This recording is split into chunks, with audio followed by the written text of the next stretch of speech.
Hey everyone, welcome to this very special broadcast of Tom's Hardware. We are announcing the winners of the first annual Tom's Hardware Innovation Awards for 2022.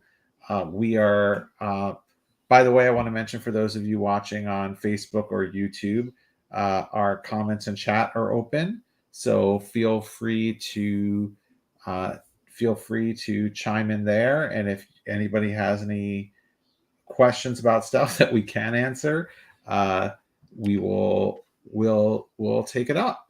But I think our main goal here is just to talk about these awards. We've got an article going up in a few minutes that's going to list all the awards. So if you weren't watching this live, that's okay. You'll not only can you watch this video later, but you'll be able to actually just read an article with everything that we're talking about here. But we wanted to take a minute to talk about what these awards are, why they're important, and who the winners are and why we chose them. So first of all, I just want to say, Tom's Hardware, you know us, we've been around for 26 years now. Between our editorial staff of 10 people, if you add it all up, I hate to say it, or I love to say it, I'm not sure. We have over 100 years of editorial experience writing about and testing technology. And every year we do various awards. We do our Best of CES awards. If there's Computex, we do Best of Computex awards, and we did a Best of 2022 awards. But this is different.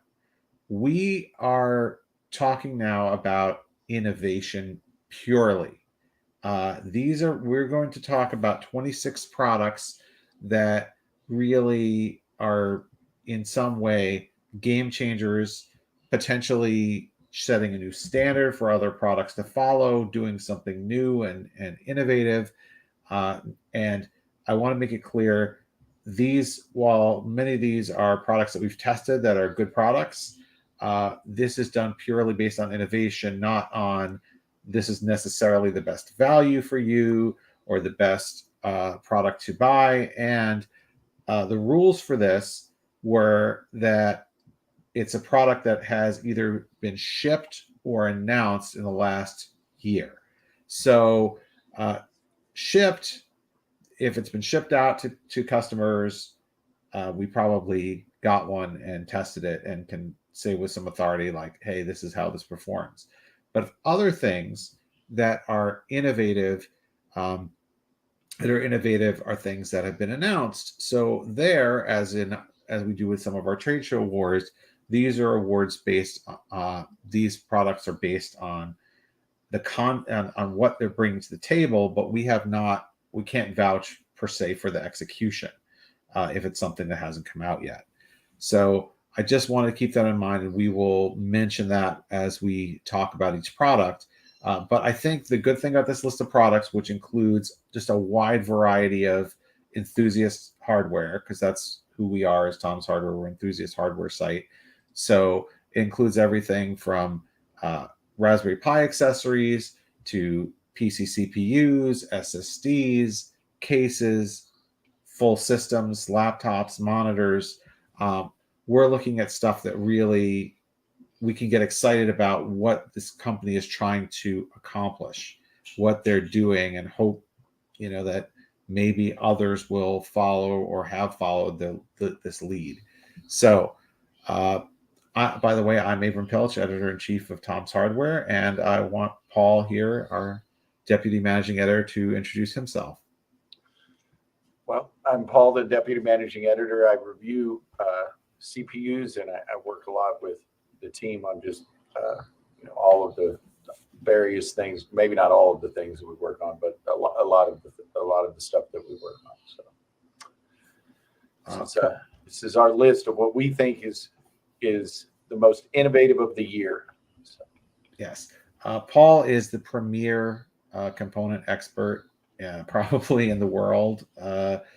Among journalists, he's absolutely the premier CPU expert in the world. So I think we should start off our announcements by talking about an incredibly innovative CPU that Paul recently tested. I'm going to share my screen so folks can actually see some pictures of what we're talking about. We may even, who knows, we may even have some of these things on hand. So here we have the Ryzen 7 5800X3D, which you recently tested. Yep. Why is this an innovative product, Paul? Well, the big thing here is that it marks a new type of manufacturing that has kind of been a long-term goal of chip manufacturers has been to begin stacking things in the third dimension. As time has gone, chips have gotten bigger, but at the same time they've become more dense. They've largely improved in 2 dimensions. Now what they've been attempting to do is to stack things on top of each other in order to increase that density further. I mean, the fact of the matter is we're getting towards the end of Moore's law, and it's becoming a lot harder for these manufacturers to cram in more transistors and more performance in new chips as they come along. So this marks the second chip that has been 3D stacked that has been mainstream. Intel did one with what is called Lakefield.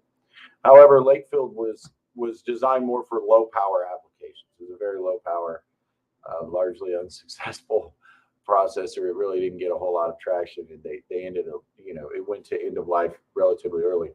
The 5800X3D, though, what they did is they took an existing chip, and they dropped a L3 cache slice on top of it. And what that has done is provided AMD with it's created the fastest gaming CPU in the world, at least measured in our test suite. It can vary some depending upon the games that you play, but in this chart, for instance, here we could see the old top red line was the fastest AMD processor. That was the 5950X, and the 5900X were both about the same. Those were AMDs. And, they held the lead of the gaming charts for quite a while. Intel came along, and you see all of that blue right there near the top. That is Alder Lake. They took the lead for about 5 or 6 months. And then AMD took basically those same chips we see below, dropped one of the models, dropped a new cache chiplet on there to give you 96 megabytes of L3 cache. And it provides stunning performance in games at about a third of the power of the Intel chips that are comparable and at lower pricing. So it's really great. The big thing here is, and the reason why I think it's so innovative is because we will see this in the future with other types of chips. And this is kind of a technology that it is a game changer. It will change things going forward. So it's pretty exciting.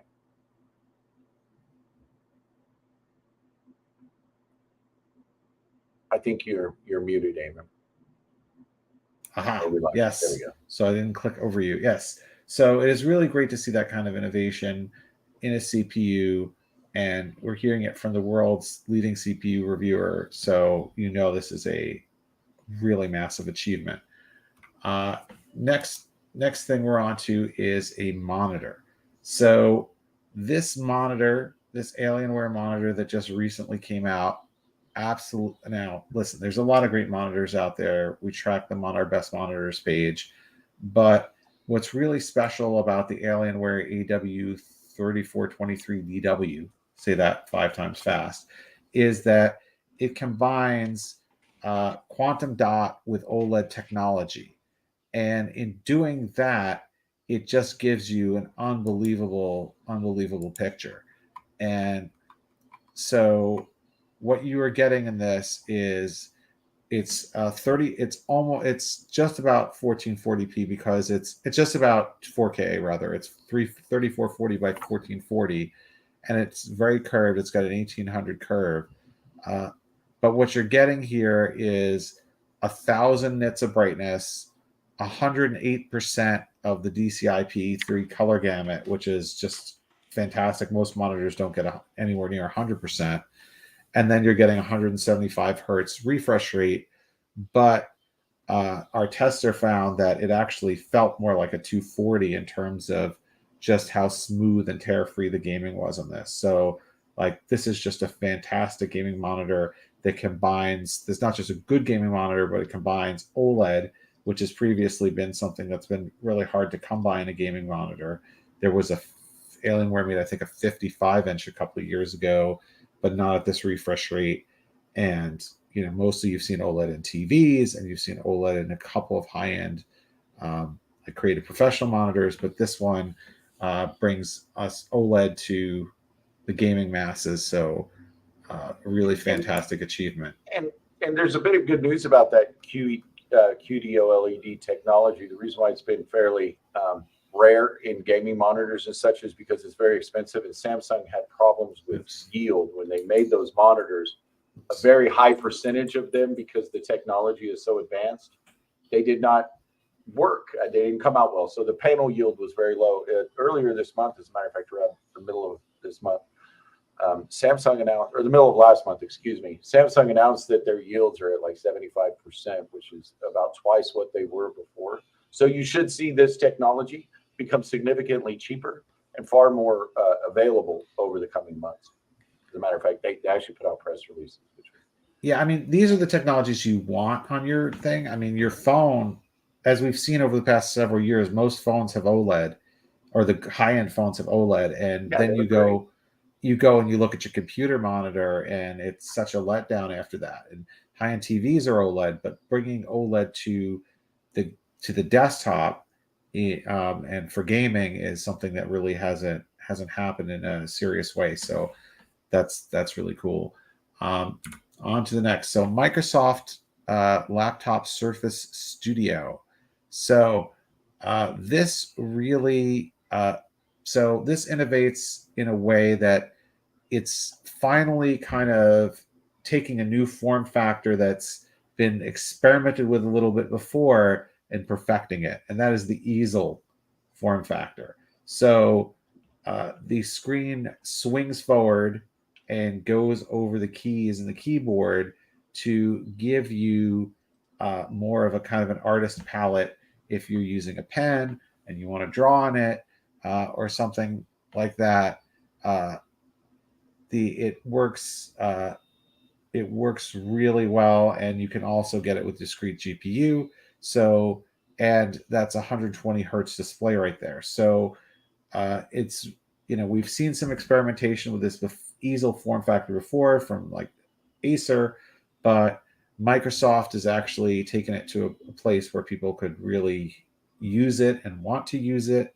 So this is a step forward for 2-in-1s, and I wouldn't be surprised to see more devices emulating this. So on to the next. Now this is a great internal component here, the RTX 3090 Ti graphics card. Paul, why do you think this is a really innovative product for us, or for the market? Well, some of it is it just boils down to, at the end of the day, it's the fastest graphics card that money can buy. Now you are going to pay a lot of money for it, and it does suck quite a bit of power. Jared, our GPU reviewer, he measured 450 watts, and some of the custom models can go even higher, up around 500 watts. Now, the cards handled that pretty good. This is about what we should expect with the flagship cards that for the next generation, we should see even higher power draw. But it really did really well in our testing. It is hands down the fastest GPU they've ever made. And they corrected a problem that's been present on all of the other versions of the 3090, where the memory chips face the rear of the card, so the cooling wasn't that great. It really, hampered cooling, and they flipped them around this time and put them where they mate against the cooler very well. So that really helped extract more performance from it when it's getting hot. I mean, if it's running at those kind of temperatures, handling the thermals is getting rid of the heat is very important. So they made NVIDIA made some good steps there, and at the end of the day, fast is fast, and that's the fastest. What do you think though about this? Is a first, I believe, with the 21 gigabit per second GDR6X memory, correct? Yep. And any time that you get faster memory with graphics cards, you're going to see tangible performance improvements. Now, of course, we're always a little bit worried about having super fast memory on there because it also makes it good for mining. But this card is priced far out of, to where it would be a serious contender for most miners. And luckily mining is going away. But those types of things where they're moving towards faster memory is very important, because you know, they're paving the way for this next generation where all of these cards will probably use that or a faster scan. So it's really good to see. Great. So, you know, faster memory, really leading the way for possibly next generation to use that 21 gigabit per second memory. So our next winner here is the Asus ROG Falchion NX keyboard. There's obviously a lot of keyboards in the market. It is a great market for keyboard enthusiasts, of which I am one, although maybe not as much as some folks who are watching. Hi, Miles. But the what is unique about this keyboard is that it adds a touch bar to the side, which you can then use to control it. So you're getting a 65% keyboard, which means you're not getting as many keys as a regular keyboard or even a TKL. But then you have this touch bar area, which is really neat, that allows you to add extra functionality. And anytime you give something a new way, a peripheral, a new way of interfacing, that's pretty innovative and really cool to see. Now, personally, I'd like to see this on a keyboard with like 110 keys, so we have even more inputs. But this gives you yet another way to interact, which is a pretty cool thing for Asus to have done. What kind of what style of keyboard are you using? Are you using these days, Paul? Oh, I use a full size keyboard, but it's an old Corsair model that they don't make anymore because I love the keys. I just can't move off of it, and that is pretty neat. This keyboard here comes with brown, red, or blue switches. I would probably opt for the blue. I like it, but I too cannot live without a numpad. So I use a full keyboard, but that's a good looking keyboard. It's nice and compact, but I couldn't live without a keypad. Yeah. Also, it's also wireless and gets 450 hours on a charge, so that's pretty cool. Pretty cool as well. Pretty impressive. So here we have something that is. Here we have something that is a PC, but it's also a gaming console, and it is a kind of not a first of its kind, but the first to mainstream something in the Valve Steam Deck. It's obviously not pushing the envelope hardware-wise like some of the components we've talked about, but what's really interesting is how there's been a great demand for a PC that is in a kind of Nintendo Switch form factor, and you've seen a few really expensive ones come out that were $1,000 plus and didn't have games optimized for them. And here Valve, because Valve has such great control over the games, it's been able to take its own OS, Steam OS, which is a flavor of Linux, make it so that it can play hundreds of games, including some that has to use Proton, which is compatibility layer to run, and it plays them really well, gives you decent battery life, and does it all for a relatively reasonable price. I think starting at around $500. So we're really impressed with the Valve Steam Deck. I think it's going to create a lot more imitators. We've seen other companies try to kind of dip their toe in the water here, but now that we've seen what Valve has accomplished, I think you're going to see other players in this game. What do you think, Paul? Would you play on something like this? I mean, I'm not a real big fan personally of handheld gaming devices because I don't know. I just, I've got a massive monitor and, a great GPU. But the thing is this is pretty astounding what they did. And the level of co-engineering that they did on the hardware side with AMD in order to pack this much power and battery life into a device this small is incredibly impressive. And then the software work that they did with Linux. Some of this is going to have a big time game changer because enabling this support for gaming on Linux on this handheld is going to do wonders for PC gamers that use Linux. I know it's a small group, but maybe that's because it hasn't been that great. And fixing it and making that more accessible for everybody could improve that. I mean, it is an impressive device, and most impressive, as I always tell everyone, is the reason why. I mean, I haven't bought one for my son, but the reason why I would buy this more than anything is because it comes with your library from Steam.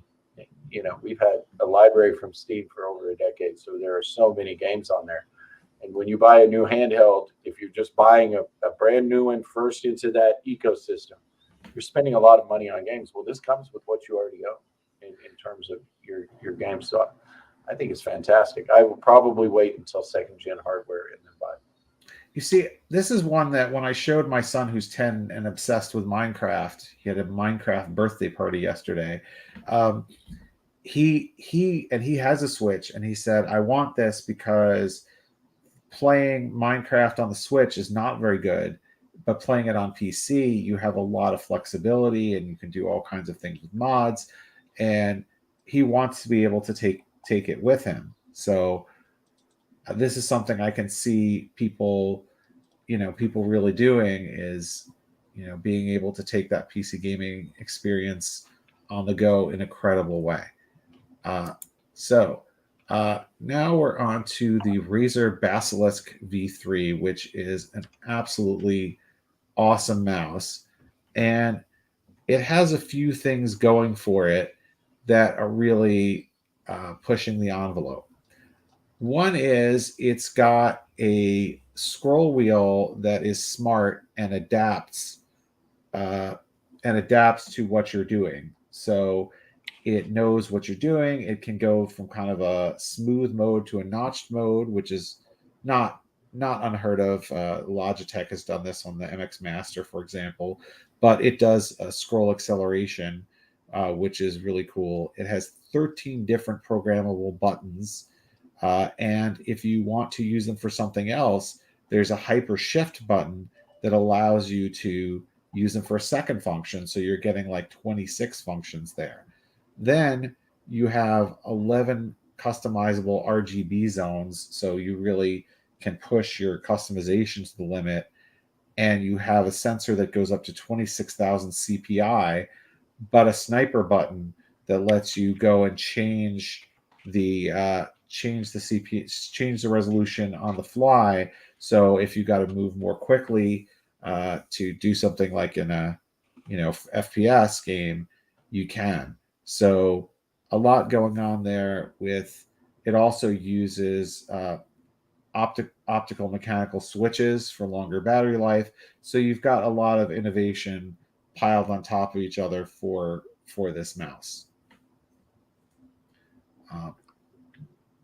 So on to our next. Here is a headset, the HyperX Cloud Alpha Wireless, that solves a long-running problem of anyone who's used wireless headsets.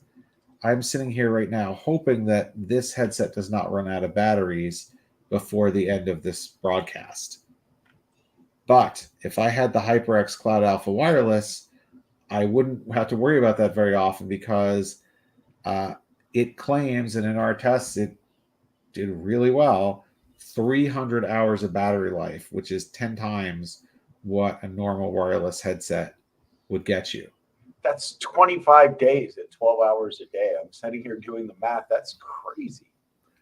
Yes. So our reviewer, our staff writer, Isaac Rouse, tested this in 2 weeks of really heavy use.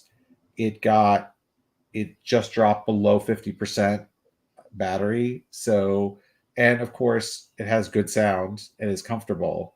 So, that's what you get. Now, obviously, to save battery life, it doesn't have RGB and it doesn't have haptics, because those are all things that would obviously drive that number down. But it's really nice to go wireless, and it's even nicer to not have to worry about your device running out of power. And this really takes the battery anxiety away for a long time. And I'm surprised that they did it. It wasn't exceptionally heavy. I mean, you would almost imagine like strapping a car battery to your ear, being able to go 300 hours. I mean, that's a lot of time anyway. Yeah, I mean, that's a great achievement from HyperX. So now we're on to the first of a couple of PC cases that we're recognizing. This case here has some really great features to it that really help it stand out. Paul, what do you think of the Lian Li O11D Evo? I think it's definitely a solid case. It's going to give you a lot of room to build in. It's Lian Li has always been kind of a premium name for their cases, and I've always loved their case. But a big thing here is just customize. It's so customizable. There's different kits for showing off the graphics card. You can mount it in different orientations and in different places. Airflow was definitely a big consideration when they designed this case, and that's really important.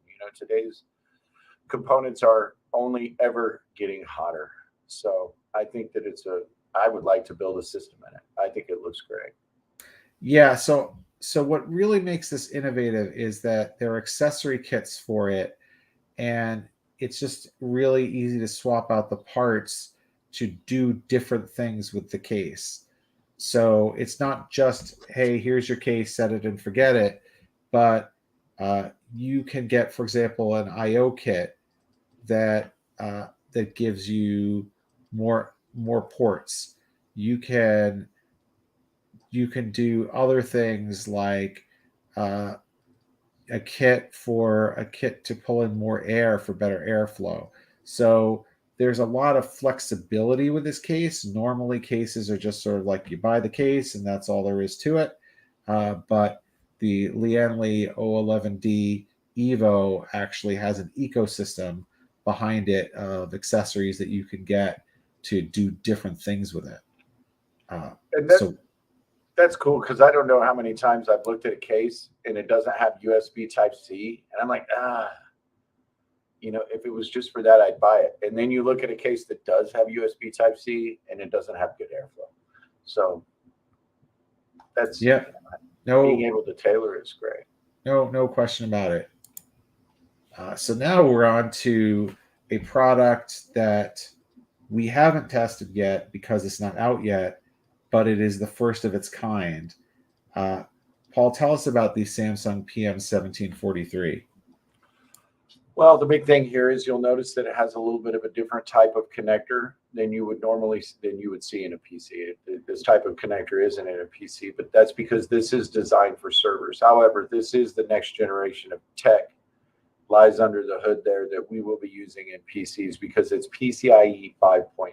It has the SSD controller and all of the necessary trimmings to run at PCIe 5.0 speeds. So right now we're PCIe 4.0 SSDs are the fastest. And they're, of course, twice as fast as PCIe 3.0, or they have the capability to be twice as fast. And with PCIe 5.0 comes even more speed. Here we're looking at 13 gigabytes a second of read throughput is how fast this thing can push data at the processor. That is extremely fast. Right now, I believe the fastest SSDs are somewhere around 7 gigabytes a second with PCIe 4.0. And it also does 2.5 million random read IOPS, which is also about twice or 2.5 times more than most of the SSDs that are currently available. SSD tech is becoming extremely much faster, and a lot of people say, "Oh, well, I don't notice the difference," but there is direct storage coming for PC gaming, which allows games to load in under a second, and they really take advantage of fast SSDs. So pairing an SSD like that with a direct storage game, your game loads are going to be a blink of an eye fast. So it's very promising to see these coming forward. Yeah, exactly. I mean, who wants to wait? Your storage your SSD, no matter how fast it is probably the slowest part in your computer. And you're constantly waiting for things to load. So now you increase the IOPS, you could get to a point where you're not waiting so much for things like game levels to load. Obviously, games have to be optimized for this, but when you have the hardware that can do it, you're on your way there. And while this is an enterprise drive, Samsung is obviously a big name in consumer SSDs, so we would expect to see this technology come to the consumer desktop really soon. Yep. Now, if there's something that we've learned in the last couple of years, it's how important it is to have a good webcam. Because whether you're doing a broadcast like this or you're on a conference call for work, you want to look good. You want to be seen. If there's bright light coming through the window, you don't want your face to look washed out. If you want to show a broad view behind you, maybe you've got multiple people in the shot. You want a wide field of view. So those are all things that you can get from Dell's webcam offering here, which is really innovative in how it works and how it looks. So this tube here is the Dell Ultra Sharp webcam, and and you can see it's got a magnetic cover, and it operates at up to 4K resolution or 1080p 60 FPS. So you can get, if you're a game streamer, you can get a higher frame rate. It's got a magnetic bottom here where you can attach various mounts. It uses a Sony sensor, a really powerful Sony sensor, and it just really sets a new standard for image quality. Although we'll later be talking about another webcam that is using another technique besides just a good sensor to beat this in a couple of scenarios, but this wins in the all-important bright light coming through the window scenario. Fortunately, I'm not experiencing it today, but if you've ever been near a window and it becomes a sunny day and then all of a sudden your face is completely covered in shadow because the webcam prioritizes the light coming through the window, this camera avoids that problem while giving you up to a 90-degree field of view. Your typical Logitech webcam is maybe 75 degrees, and you can of course tighten it up to 78 or I think 64 degrees, so you can make it crop in. But just a really great webcam that really pushes the envelope of image quality, and it has this really neat, unique cylindrical design. So this is, for the money, which is around $200. This is the webcam to get, and Dell has really stepped up the game. And really, you'll see later another new webcam that we tested that tries another method to also step up the webcam game. But this really is kind of throwing a gauntlet down to folks like Logitech and Razer to do even better with their webcams. And it's so important, right? I mean, wouldn't we all like to have a better webcam? I'm thinking about buying that now. I'm not buying. Yeah, I mean, it's really it's really the one to get.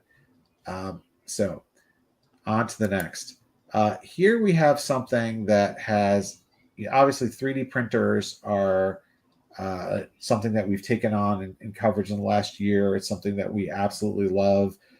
If you can see behind me, I have an Elegoo Neptune 2 3D printer over here. I have over here a FlashForge Adventurer 3 Lite printer, and Paul has a FlashForge Adventurer 4 printer somewhere. We are big into 3D printing over here. But the one thing about 3D printing that I think is a hassle for everyone is how long it takes. I mean, how long has it taken you typically to do some of your prints, Paul? There have been ones that have been up to 6 hours. Yeah, and that's not even that's actually I think there was one that was 10, an outlier, but it's not uncommon to do a 3D print that takes 20, 24 hours or more. Yeah, yeah. So I'm always doing small stuff. Yeah. Yeah. Well, it's kind of becomes a self-fulfilling prophecy, right? Because if you think it's going to take 20 hours, you might be thinking like, is this worth it? Because like, what if after 19 hours, something goes wrong?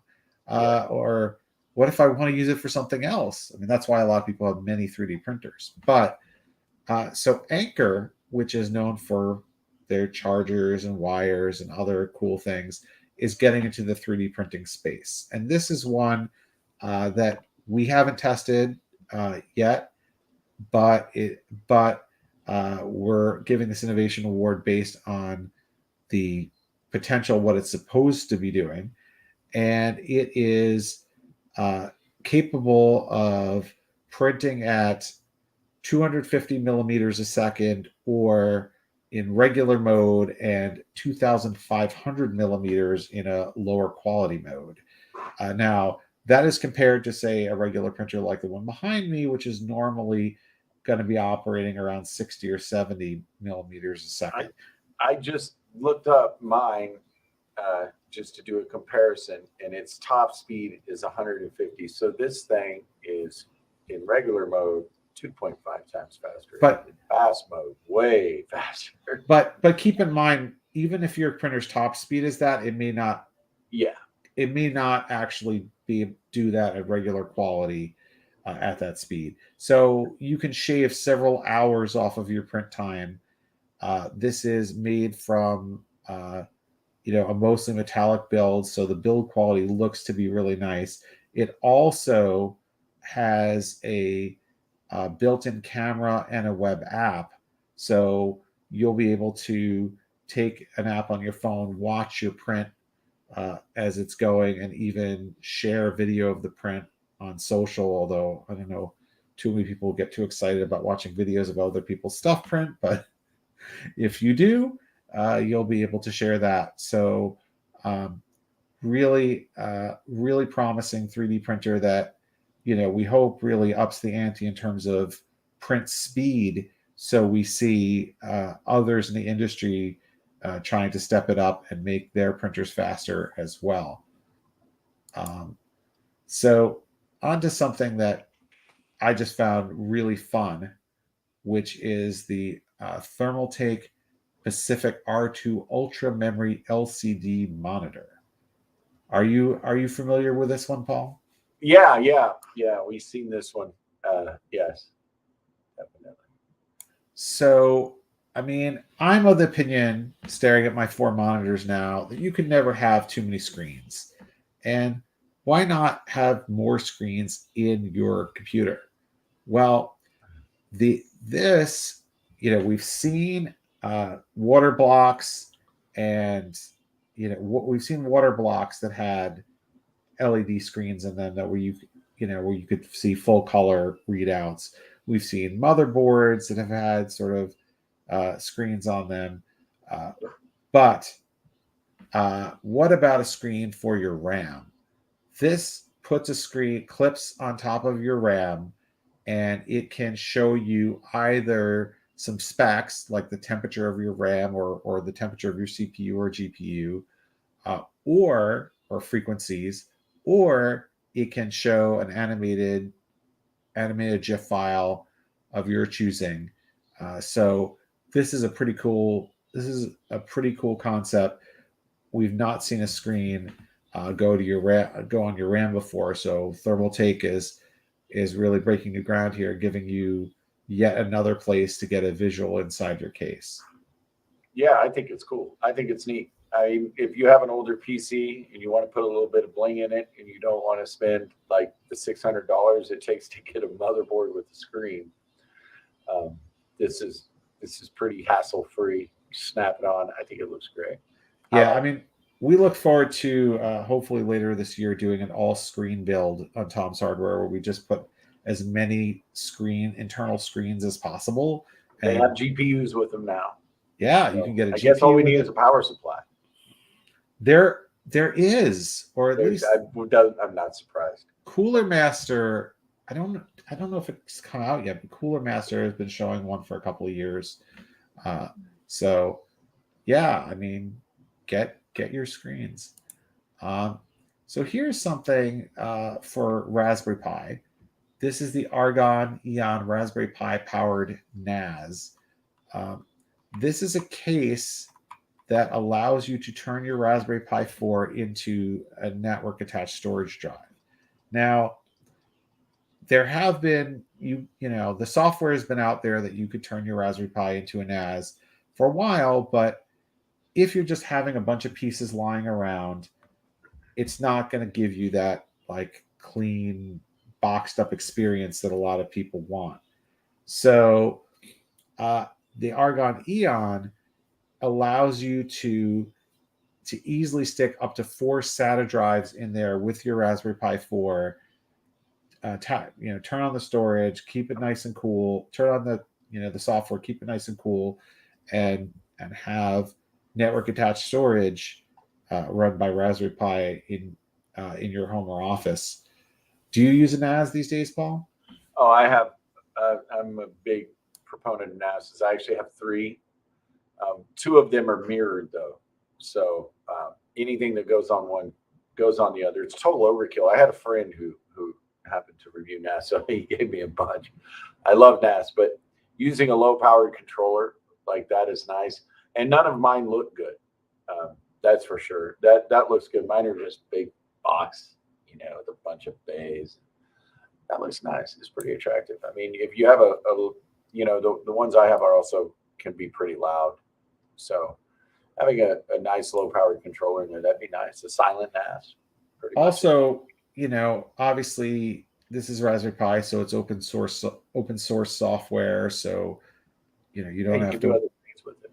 Yeah, you don't have to worry about, I don't know, the company going out of business or something.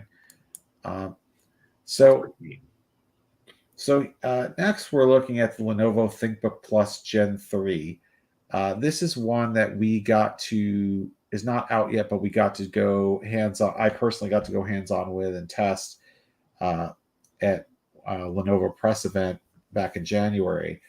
And, we've seen we've seen monitors with laptops with second screens on them before, but this one looks like it's actually perfecting the idea.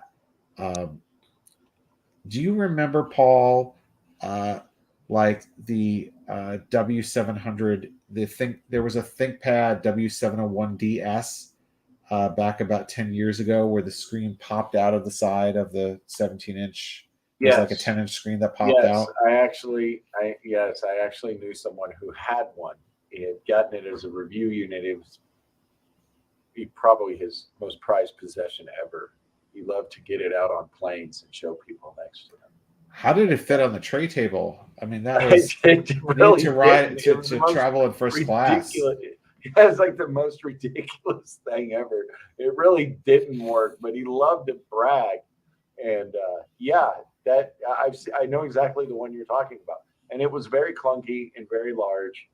And I don't know what other word you could use for it. It was just huge, right? Yeah, and then we've seen others, like there was an Asus Tai Chi that had the back of the lid was a screen, although that doesn't do you any good when you're looking at the front of the lid. Yeah. And then we've seen a bunch of Asus ZenBooks that have had a Zen screen on them, which goes above the keyboard but is kind of wide. It looks like Lenovo has actually given this some good thought with the ThinkBook Plus Gen 3 and this 8-inch screen, because what it does is it uses software to be more than just a second screen. First of all, some of the things it can do, one thing I thought was pretty cool is you can take like Adobe Lightroom, which you can see in this picture here, right? And you can be zoomed in on part of the image on your main screen, and then you can sort of see it closer up, that the part you have a box around, on the secondary screen. So you're getting like more information on the secondary screen.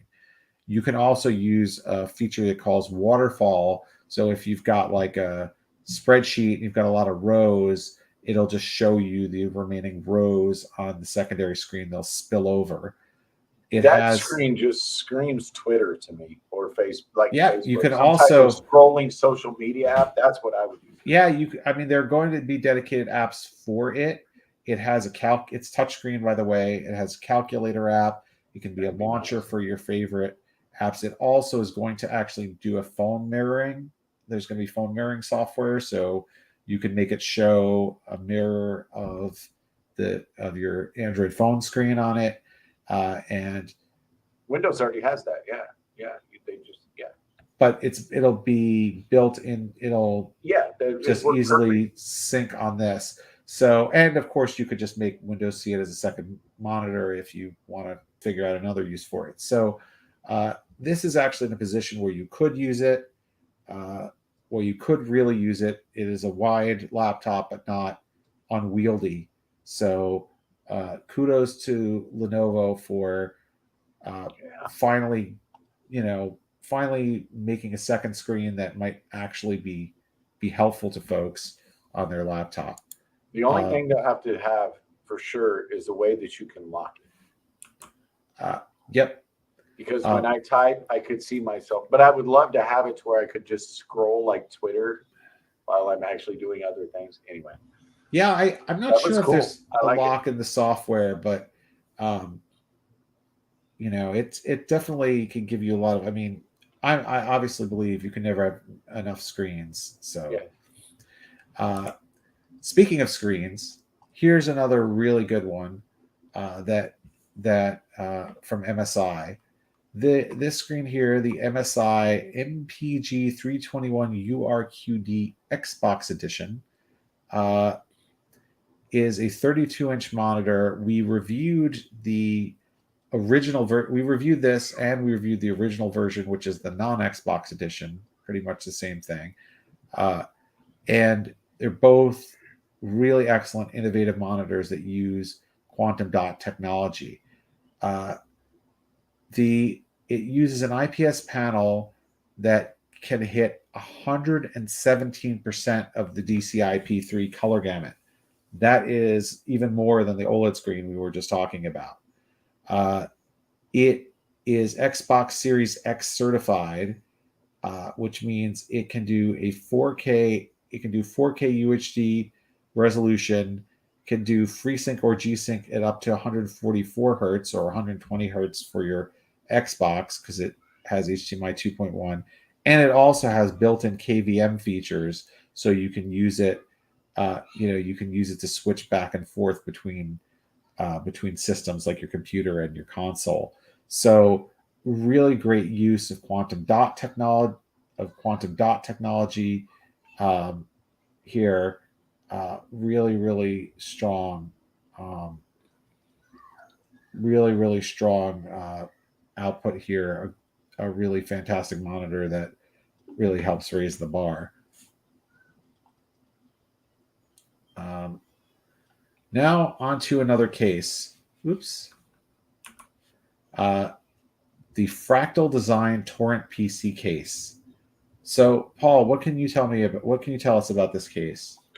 I actually was researching cases around Christmas because I was going to give my son one. And this one I kept coming back to over and over and over. It is a great case.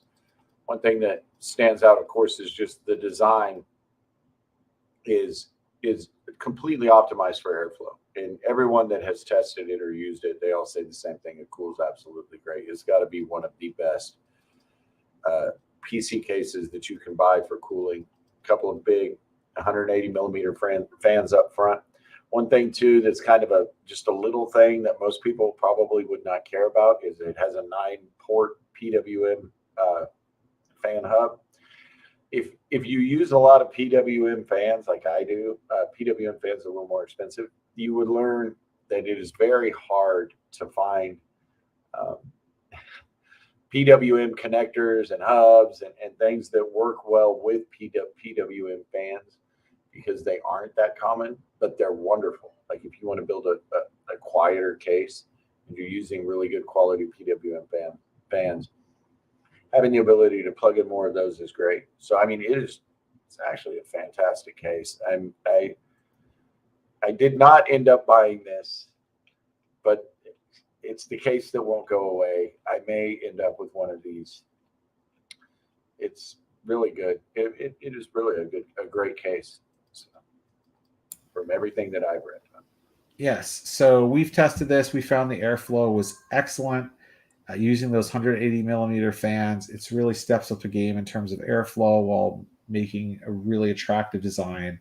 So, great, great for Fractal Design to really up the ante on case airflow, because a lot of companies are putting aesthetics over airflow, and this proves you can do both.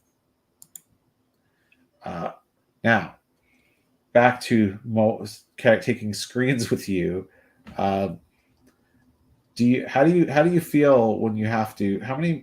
How big of a monitor do you use at home now, Paul? Oh, the one in front of me is 43 inches, but it's native 4K resolution. But I have a bunch of different ones, and I have had to test on NDAs. If you follow my Twitter, you will have seen at some point pictures of me actually putting gaming monitors in suitcases and taking them. I've never broken one yet. I need to knock on wood, but I have actually taken a full gaming monitor like this here big cube and put it in a suitcase. Whoa, I'm going to break something, and put it in a suitcase. It's like a 19-inch, 20-inch little monitor. This is one of the ones I use with our chess system, and put it in a suitcase and taken it to hotel rooms because I have an event I have to cover and a product NDA. I am probably a really good candidate for a mobile monitor as long as it does 1080p.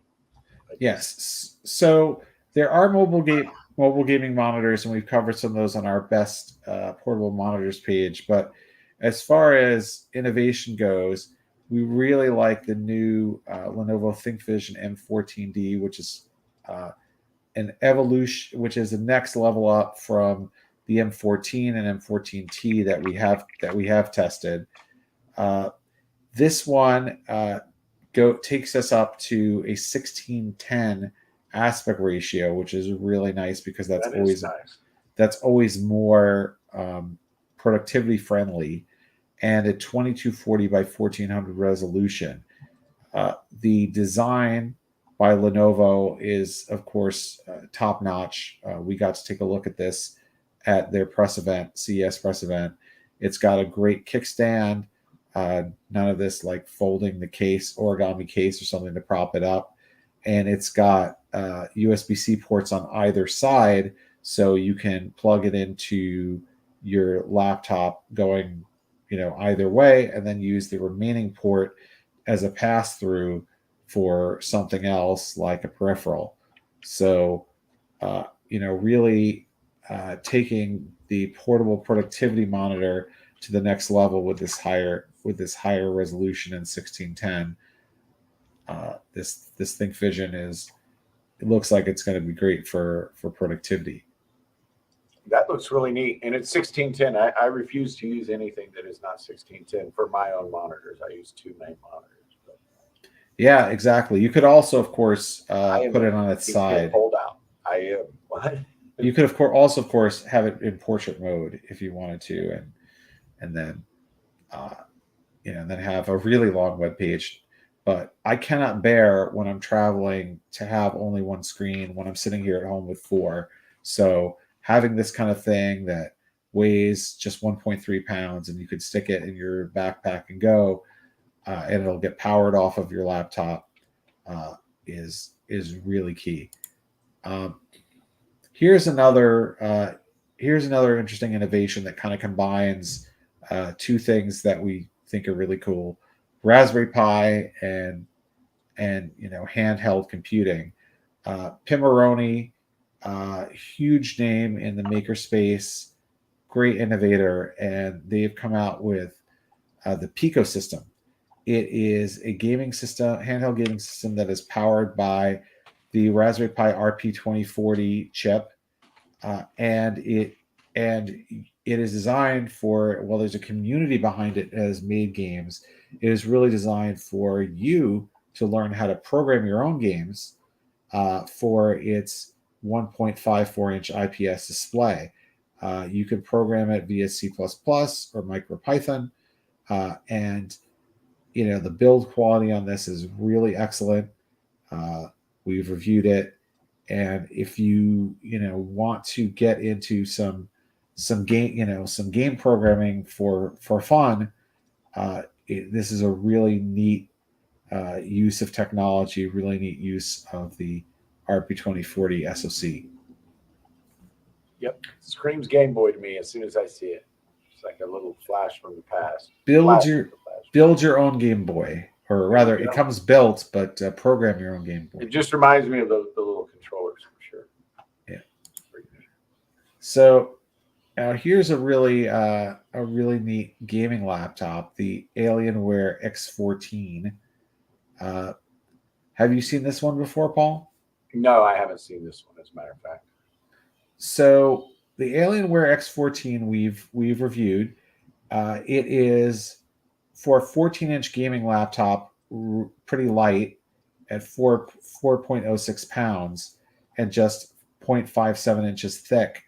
But what's so it's bringing up to a 3060 into this lightweight form factor, and it does USB-C charging, which is a first for a serious gaming laptop.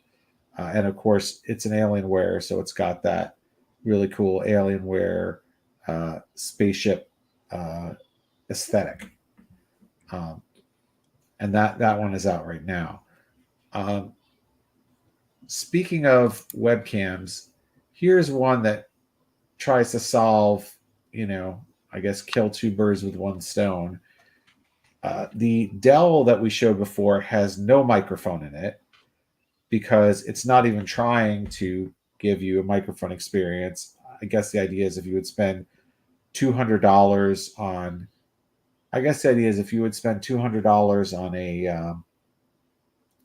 a webcam, then you should be willing to spend some money on a nice podcast mic. However, what if you want your mic and your webcam together and you want a quality mic, not the kind of cheap mics you get in most webcams? Then you might consider the Movo Webmic HD Pro. This thing here has a high quality camera built into a podcast mic with a ring light. So it is combining great camera, great condenser mic, ring light, and you can even get it with 4K resolution. So you're getting a lot in one unit. It's pretty neat. Another keyboard here. This is Asus's ROG Strix Flare 2 Animate keyboard, and it brings the anime matrix design to keyboards. We've seen this on the back of ROG Zephyrus laptops, but I believe it's Zephyrus laptops. We've seen this on the back of some of Asus laptops, but now you're getting this LED pattern on your keyboard, which is something that you haven't had before on a keyboard. So it gives you kind of a new level of customization that you can do. And otherwise, it's a really nice keyboard. Has double shot PBT keycaps, comes with a soft rest rest. So a really nice keyboard that adds a new level of decoration and customization that we haven't seen before. On to another gaming laptop, the Razer Blade 14. This one I've seen, yeah. So this has not been available for us to test yet, but it is packing in some major components into a 14-inch laptop that is just 0.66 inches thick. It will come with, first of all, it'll be powered by a by an AMD Ryzen mobile processor up to a Ryzen 9 6900HX, and then you'll be able to get up to Nvidia RTX 3080 Ti graphics in it, and it'll use vapor chamber cooling, so it can keep all those parts cool in such a thin chassis. What do you think, Paul?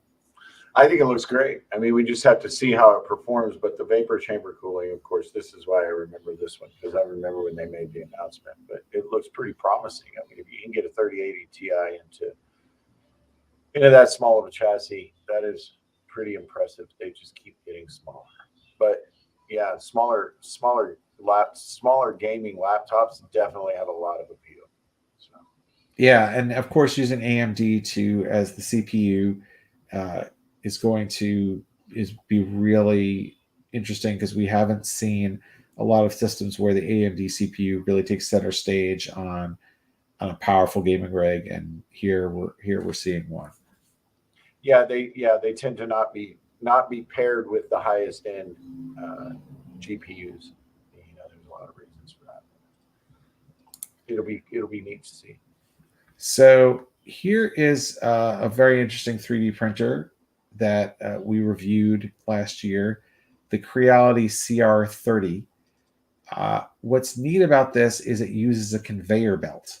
So we were talking before about how long it takes to print your 3D prints, but one of the problems there is if you walk away and you want to print something else, you got to come back and take the old print off.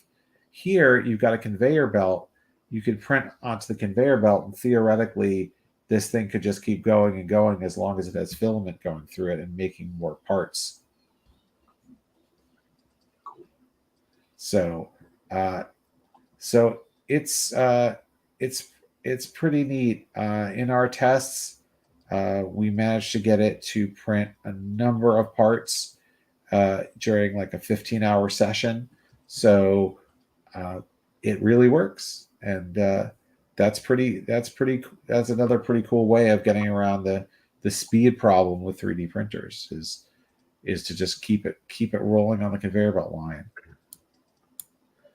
Speaking of 3D printing problems that we want to fix, this is a really neat accessory that is just in the process of coming out. So we haven't got to test it yet, but the concept is really, really great, which is the co-print here. What it's going to do is allow you to feed up to 7 different rolls of filament into your 3D printer at a time. Now, as anyone who's printed with 3D printers knows, most 3D printers only take 1 roll of filament at a time.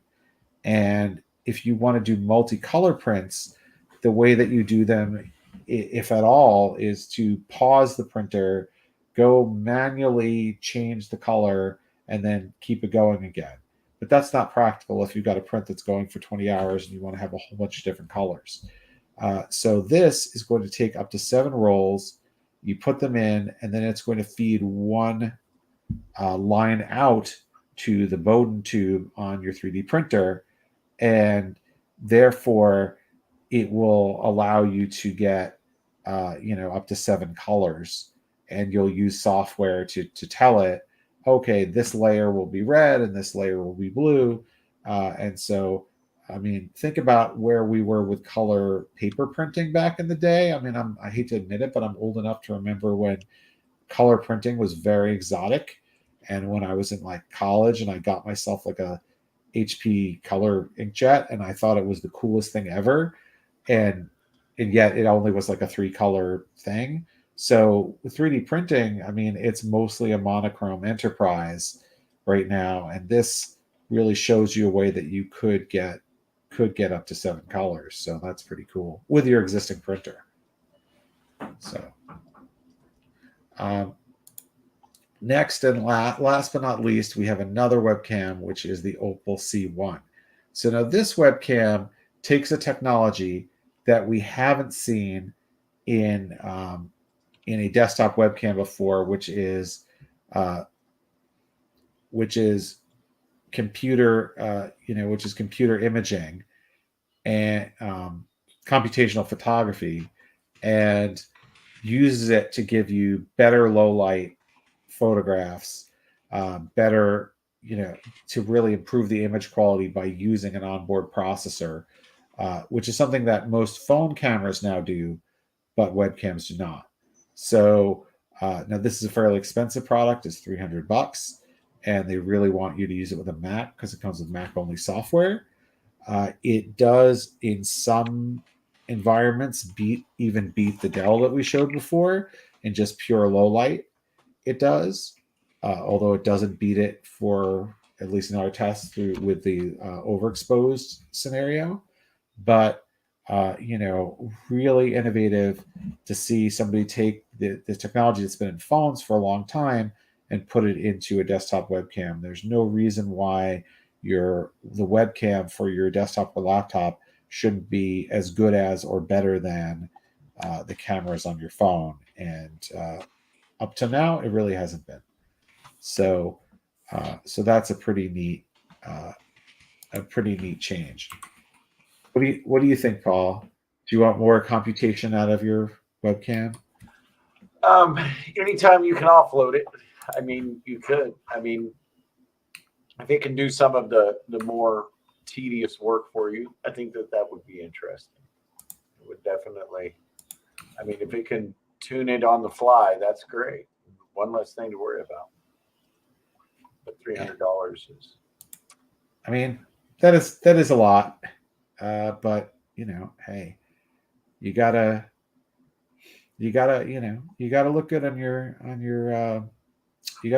your conference calls, and hopefully, as we said, these are innovation awards, and so these are things where we say, hey, we think this might be setting a trend, and this is a trend I'd like to see more webcam manufacturers follow, which is use the benefits of computational photography to get better image quality.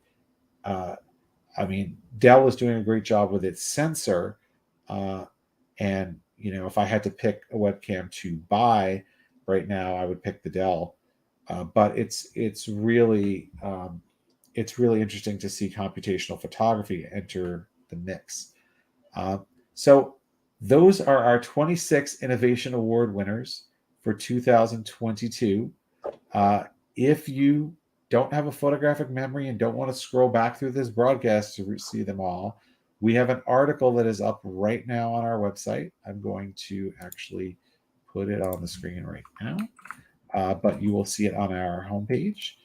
The Tom's Hardware Innovation Awards for 2022. Thank you to everyone for watching and listening. Thank you to all these companies for innovating. And we really look forward to seeing even more innovation in the 365 days ahead. Bye, everyone. Bye. Thanks.